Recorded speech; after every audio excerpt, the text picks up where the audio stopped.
Yo, what is going on, guys? If you guys want a very strong melee build that still has pretty good survivability, I recommend this one for season 7. So let's get straight into it. First, we'll be running the Serenity, the Greatsword of choice here. Now, if you can't get the Serenity from the PvP track, you can farm the Wood Grain Greatsword. It is a very good option to get the Serenity, but the Serenity is really easy to get now since they changed the PvP track. So I highly recommend farming this bad boy up. You put a gem slot in there. Opal, it's just the best thing in my opinion, hands down.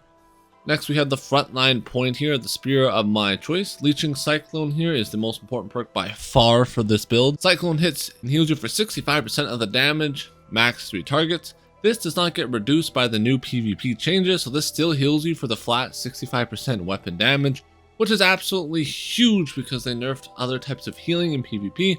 So something like this that has consistent healing and has not been changed is massive for your overall survivability. What do I recommend here? Opal, because you dodge a lot. Now you could put something else here if you want, but I think Opal is just the best thing to run. Heartrune of choice will be Stalwart Heartrune form, Mending, and Fortifying, the best 2 traits to get. If you are an OPR and you want some extra healing, because you do have access to cleanse pots. Now, Dark Ascent here is huge because it gives you more lifesteal, which is more survivability. So, personal preference for Arena, definitely Heartrune. PR, I can see Dark Ascent being solid as well, or you can run Detonate. Life Ring Amulet, Divine Health, and Shirking in Power. I'm in Shirking in Power simply because I like empowering Cap. Ideally, here you put Thrust Protection if you don't want Shirking in Power, super good.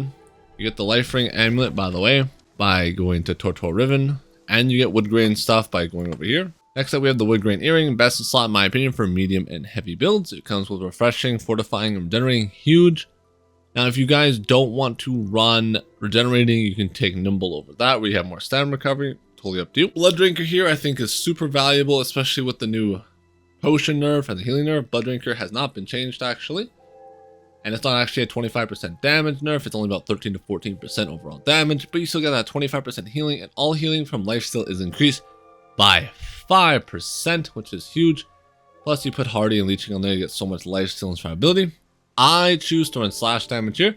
You can choose to run Invigorating Punishment, or you can choose to run Keen for more crit chance for both weapon synergy. Totally up to you. I think slash damage is better, but crit chance can definitely be really solid as well because it helps the spear do more damage. Now, if you want the best in slot spear, I recommend farming the Corrupted Progenitor Spear. Best in slot in my opinion. It comes with Transcend Strikes, Shirking, and you put Leeching Cyclone on it. Where do you farm that? You farm that by killing this guy right here. Blood Drinker, you get in the Starstone Barrels, Mutations. Tumblers are still our feat of choice here. Tumblers are absolutely massive for this patch. The survivability empowerment super nice to get. We are empowered cap, so do keep that in mind. Very useful. Frigid Dawn, just best in slot for any heavy gear even slotting. Enchanted Ward, Elemental Version, just too good to pass up. I run that on my chest and my legs. And then for your helmet here, I actually recommend grabbing the Enid helmet, the Grave Robber, which can drop an Enid mutation, or you can buy it at the Gypsum Kiln if you do have enough money. Comes with Slash Enchanted Ward, and you can put your third perk on there of choice. Next up, we have our Footman's Grip here. This is Enchanted Shirking. And that's pretty much all our gear here. Now, since they did nerf Shirking, but it's now for 20% less additional health, is it really worth running anymore? I don't think so. Not too much. I think it's definitely better now to run conditioning perks, especially in this very frustrating meta. So what are the best conditioning perks you should be slotting? Thrust and Fire, in my opinion. Especially with the new Fire Staff. In the meta right now, the Burninator here, this thing is absolutely disgustingly overpowered. So, and people are going to be running this a lot, I believe. And because of that, I highly recommend getting some Flame Conditioning or Thrust Conditioning on your armor. It will not be super valuable. So in terms of our weapon perks, let's go into our spear tree. You want for sure Skewer if you can put that on your armor. You can also put Sweep on your armor as well. Those are also 2 very solid options here. This is my spear tree, by the way. Only thing to really note about Spear is Cyclone is huge, not only for the healing and the slow and the fact it has grit, but it also gives you stamina back. This is huge while using it for extra dodging and whatnot. So this is probably the most important point about Spear is use the Cyclone for extra dodging. You also have your next dodge gives you 20% less stamina after a successful hit. So do keep that in mind. Stamina management on Spear is key for its success. Now if we go on to the Greatsword, the only perk you really need on your armor is Relentless Rush here. Relentless Freedom is the name of the perk, and what that basically does is that allows you to cleanse a root or a snare when you use Relentless Rush. Huge for overall survivability. And probably the most important thing about Greatsword I want to mention is Flauntless Defender here. Reduce the attacker's stamina damage out by 50% when blocking an attack just after raising your guard or with guard point. This is huge for survivability, especially when fighting against ranged players. Arrow deflection here, this is so big, man. Being able to block better and have more stam sustain while blocking is huge because the range meta is oppressive, and this helps you have good survivability against that. Now, you always want to be in Defiant stance almost 80 to 90% of the time. The only times you generally go into Onslaught is when you're fighting either a heavy player or you're fighting a healer and you know you can just lifesteal off them. So Onslaught is then fine there, or you're looking for some burst damage. But majority of the time, if you're outnumbered or if you're in a sticky situation, Defiance is just always better. The fact that you can block while attacking is so big for fighting melees. You can always generally outwin the trade. And then for your other perk I recommend getting is the Hasted Vigor perk, where when you have a dot on you, you have 10% haste. I don't exactly remember what that is called, but that is very broken, and if you can get that on your armor, I highly recommend doing so. But the most important perk by far is always going to be Enchanted Ward. Make sure that's on all your gear pieces no matter what. Best perk in the entire game. For gem slotting, I do believe the best gem slotting this patch is going to be 4-4, and that is because you're fighting a lot of range and elemental damage this patch, especially since the reduced healing has more favored the range meta. So because of that, I recommend 4-4 split. So 4 onyxes, 4 opals.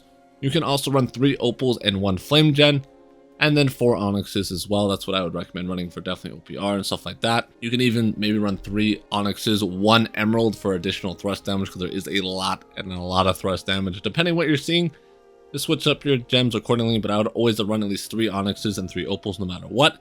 And then your 7th and 8th gem slot can be kind of like what you're seeing the most of. Just put that in there and you should be good to go.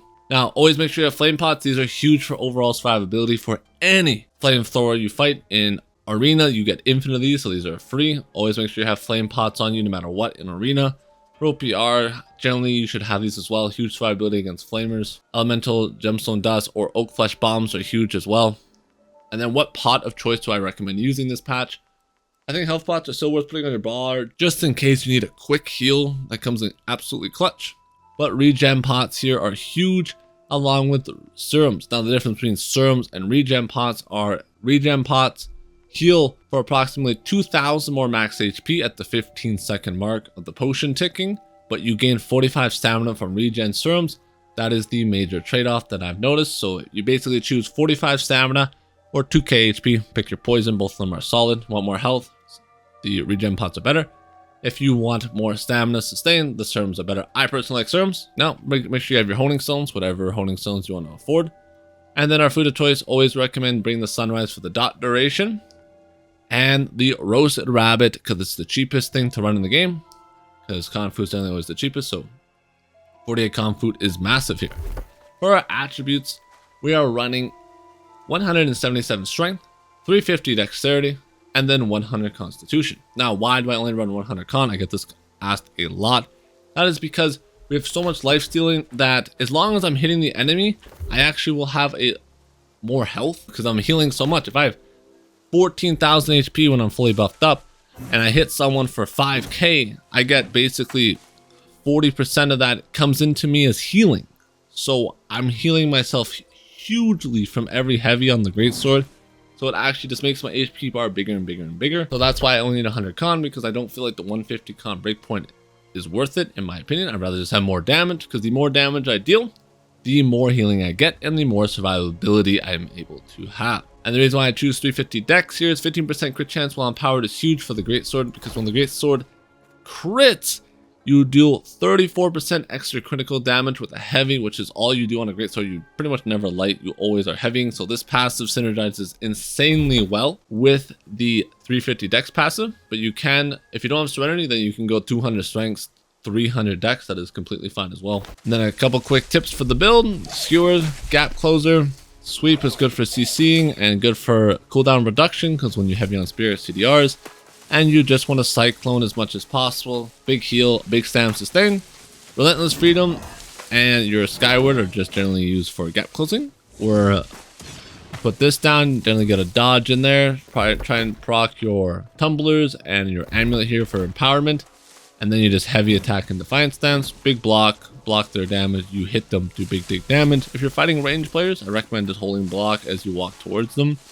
If you see them casting something, just hold block. If it's fireball or pillar, just dodge it. Get the shuriken heal. If you guys have any questions, feel free to ask me down in the comments below. Huge shout out to all my YouTube channel members and my Twitch subscribers. Thank you guys so much for the support. You can become one as well. I greatly appreciate that. And I'll leave you with some PvP footage. And with that, have a great day. Wait, huh? Did I kill someone? Oh, I did. How did I kill that guy? Hell!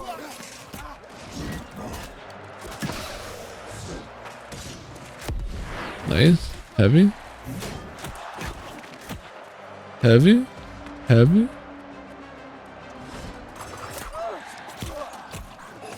Okay, I gotta live. Nice, beautiful. He's stabbed. I can kill him here. Okay, we're huge. We're huge. Heavy, sir. I can see your beautiful ass. Oh yeah, weak and huge. Spin through him. No. He's won. Get a home run on my shit.